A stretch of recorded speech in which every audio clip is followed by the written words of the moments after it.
La presidenta Claudia Sheinbaum habló por teléfono con el Papa León XIV con motivo del Día de la Virgen de Guadalupe. Sheinbaum Pardo aprovechó la llamada para invitar formalmente al Sumo Pontífice a visitar México. Recordemos, aquí es donde le decía yo el antecedente, el 18 de mayo, la secretaria de Gobernación, Rosicel Rodríguez, entregó al Papa una carta de invitación de parte de la presidenta Sheinbaum durante la ceremonia del inicio de su pontificado. Recuerdo que nos decía Rosa Isela, la secretaria de Gobernación, pues que había estado con él, ¿qué? Un minuto o algo así, pero que pudieron hablar del tema y que le recordó y que dijo lo voy a considerar. Bueno, hace apenas unas semanas, León XIV manifestó también su deseo de visitar nuestro país. Sin embargo, señaló que las fechas de su agenda no le permitían determinar la fecha. Lo que quiere decir es que dice que sí, pero no tiene fechas. De acuerdo con la Secretaría de Gobernación, de Gobierno rectifico de la Ciudad de México, cerca de 13 millones de peregrinos acudieron a la Basílica de Guadalupe para este día, hoy día de la Virgen de Guadalupe, que formalmente yo diría que empezó ayer, ¿no? Incluso desde el día 10, pero ayer todo el día y hoy todo el día ha sido guadalupano. Sin embargo, el operativo para darle atención y seguimiento a los feligreses va a continuar, ojo con esto, hasta el 14 de diciembre.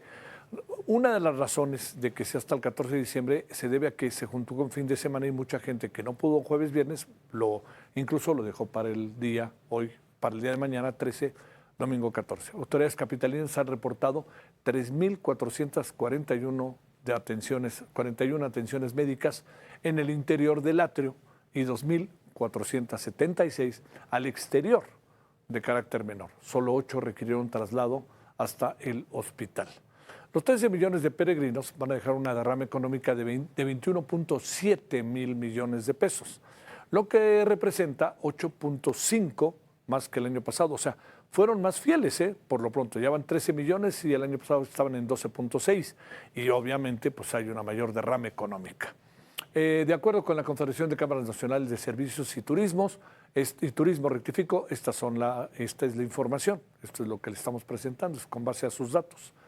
Esta cifra supera la celebración, la contribución de la celebración del último Gran Premio de la Fórmula 1 en la Ciudad de México, estimada en 20,000 millones de pesos. ¿Se ha dado cuenta la nanota que entró en menos de un mes, mes y medio a la Ciudad de México? Bueno, hablemos de todo esto. Le saludamos con enorme gusto a Roberto Blancarte, especialista en temas religiosos. Roberto, gracias como siempre por tu tiempo. ¿Cómo te ha ido? Muy buenas noches. Bien, gracias. Gracias. Buenas noches. Gracias. A ver, fue muy conveniente la llamada de la presidenta, que luego de repente es medio así como distante de la guadalupana, ¿o qué piensas? No, yo creo, como tú dijiste, la presidenta aprovechó la llamada para invitarlo al Papa. Yo diría que la presidenta aprovechó el 12 de diciembre para llamar al Papa y entonces a invitarlo. Lo que se me hace raro es la primera vez que yo sé que el presidente o la presidenta del país aprovechan el 12 de diciembre, Día de la Guadalupe, sí, para hablarle al Papa, como que, digamos, es una nueva costumbre que se va a hacer, no sé, pero yo hasta ahora no había oído que se aprovechara este día. Ahora, ciertamente, como también mencionas, en realidad hay dos antecedentes de esta posible visita y probablemente la presidenta quiso aprovechar la fecha para amarrar la visita, ¿no? sí. Ahora, ¿por qué le interesa a la presidenta que el Papa visite México? Es otra pregunta, ¿no? Y esa pregunta, ¿cómo te la respondes, Roberto? ¿O hay respuesta o Sí. todavía no hay? Yo creo que los presidentes de México han visto que el Papa es muy querido, cualquier Papa es muy querido en México. Obviamente esto se inició con Juan Pablo II, que fue el primer Papa que visitó México, pero en México somos muy papistas, totalmente. Es decir, no somos un pueblo que cuestione a la jerarquía, ni que se aleje o se haya alejado recientemente, como ha pasado en otros lugares, incluso en Argentina, donde tenían al Papa Francisco, o en Chile, que también se vieron muy distantes en las visitas que hizo ahí el Papa Francisco, sino que nosotros somos muy, muy papistas, ¿no? Sí. La gente le encanta seguirlo, le encanta verlo, le encanta rezar con él, aunque no necesariamente los mensajes queden, ¿no? Porque eso, bueno, ya es de otro nivel, ¿no? ¿Qué pasará con una visita de un papa a un país como el nuestro ahora, que tiene, en términos de gobernabilidad, de gobierno, distinto al que en otras ocasiones vino de priistas, panistas? Bueno, yo creo que a ver, lo que suele suceder es que son visitas enfocadas a temas muy protocolarios. Sí, Eh, Luego los papas pueden aprovechar para hacer, digamos, hacer mensajes muy puntuales. Recordemos, por ejemplo, la última visita del Papa Francisco a México cuando regañó a los obispos enfrente de todo el mundo y les puso una súper regañada. O cuando en esa misma visita se hicieron algunos mensajes importantes tanto en Chiapas como en la frontera norte. Chiapas para todo lo que tenía que ver con la, digamos, teología de la liberación, o lo claro. que había quedado como teología indigenista, y en el norte con los mensajes relativos a los migrantes y a la fuerza de trabajo y a las maquiladoras y a los empresarios que trabajan con ese tipo de empresas. O sea, siempre quedan de alguna manera algo de esos mensajes. ¿Qué diferencia habrá? Será interesante verla, porque hemos pasado de López Portillo, que recibió a Juan Pablo II y le dijo, bienvenido señor, y aquí lo dejo con sus feligreses. Sí, claro, cierto. ¿No? Sí, aunque después lo invitó a Los Pinos para que le diera una misa a su mamá, ¿va? Y el Papa en esa época pues estaba de oferta y dijo, no, sí, cómo no, voy, y dio la misa en Los Pinos, en una misa privada. Pero digamos que para efectos públicos, López Portillo le dijo, bienvenido, y aquí lo dejo con sus feligreses. Como quien dice, nosotros no tenemos nada que ver, pero pues sí le damos toda la protección y lo que usted necesite para su viaje, ¿no? Y luego eso fue evolucionando en el caso de Salinas, porque Salinas estableció las relaciones diplomáticas. Claro. Y eso ya le dio un aspecto muy distinto al tipo de visitas que hacían los papas a México, puesto que ya empezaron a hacer visitas más protocolarias. En algún caso casi le quisieron hacer como si fuera visita de Estado, aunque no lo fue. Y después se fueron haciendo como visitas en donde se fueron borrando algunos de los límites y diferencias que tenía el gobierno laico del Estado laico mexicano, y empezó a haber ya ceremonias religiosas a donde iban los presidentes, aunque está prohibido que vayan, etcétera, ¿no? Fue el caso de Peña Nieto, que fue a la Basílica de Guadalupe precisamente, y obviamente pues en su calidad de presidente, lo cual, insisto, está prohibido por el artículo 25 de la Ley de Asociaciones Religiosas y Culto Público. Pero esas cosas fueron borrándose, ¿no? Estas límites y distancias que existen todavía, por lo menos jurídicamente. Y ahora, pues, yo me imagino que hay que recordar que Morena se llama así porque es una... Ahí nos quedamos, Morena, estaba diciéndonos Roberto Blancarte. Ahí estamos, Roberto Blancarte, nos quedamos cuando dijiste Morena y ya venga lo que nos ibas a decir, es un partido que se llama así, adelante. Sí, porque es un partido que juega mucho con los nombres religiosos y en particular con el nombre de la Virgen de Guadalupe, porque Morena es como la gente se refiere a la Virgen Morena. Sí. Y no es casualidad tampoco que Morena se fundó el 12 de diciembre, ¿no?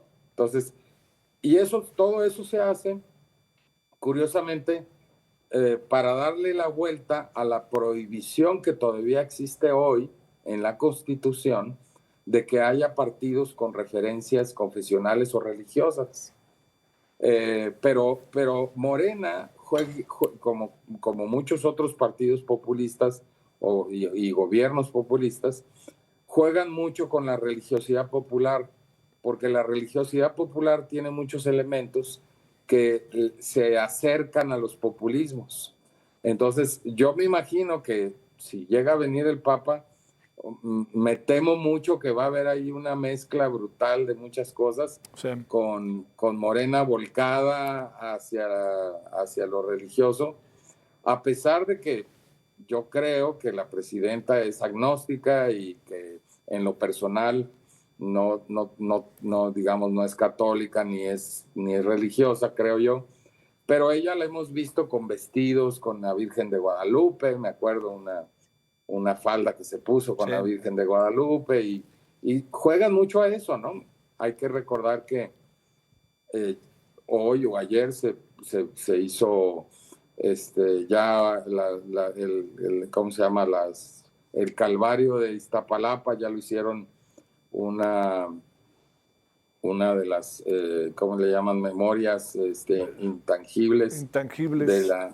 De la cultura, ¿no? Y de la historia. La cultura mexicana. Ajá. Y eso, vemos que los gobiernos están ahora impulsando estas cuestiones religiosas un poquito alejados, yo diría, de la neutralidad, porque empujan, además, básicamente, tradiciones religiosas católicas, y yo no los veo empujando otras tradiciones, lo cual hace que sea poco neutral el Estado, como tendría que ser en materia religiosa, ¿no? Pero son de esos deslices que desde antes, quiero decir, desde los gobiernos priistas, ya habían, y panistas habían comenzado a darse. Hay que recordar cuando Fox enarboló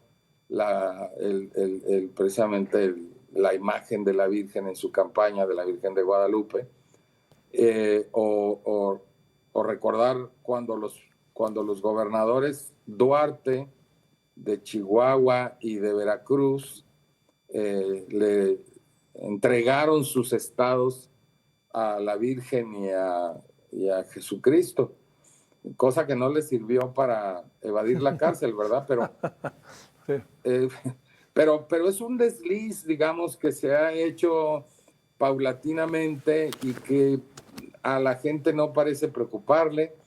A uno que otro como yo a lo mejor le inquieta, pero no parece ser un elemento que choque con nuestra también muy tradicional laicidad y anticlericalismo que solíamos tener, ¿verdad? Sí. Pero yo creo que, digamos, para contestar tu pregunta, yo creo que muy probablemente vamos a ver muchos más de esos deslices y líneas borradas entre lo político y lo religioso, el Estado y la Iglesia, y lo público y lo privado, que son las líneas básicas de separación de un Estado laico, un Estado laico, ¿no? Sí, me llama la atención en el texto de la presidenta, dice su santidad, ¿no? Que esa es una expresión. Y la otra, Roberto, lo que te quería preguntar para cerrar es, en alguna ocasión la presidenta como que fue distante de la Virgen de Guadalupe, incluso me parece, no sé si la palabra sea crítico, pero hizo 2 o 3 referencias que llamaron mucho la atención, pero pues todo esto pasa a segundo plano, ¿no?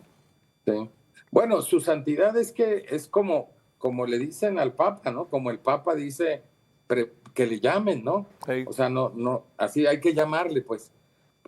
Por eso me llama la atención cuando muchos católicos se enojan cuando algún pastor se dice apóstol y entonces empiezan a criticarlo, decir cómo este se dice apóstolo o cómo este se pone no sé qué títulos. Y digo yo, pues cada quien escoge el título que quiere que le pongan y al Papa hay que decirle su santidad, ¿no? Como los reyes dicen, díganme su alteza, ¿no?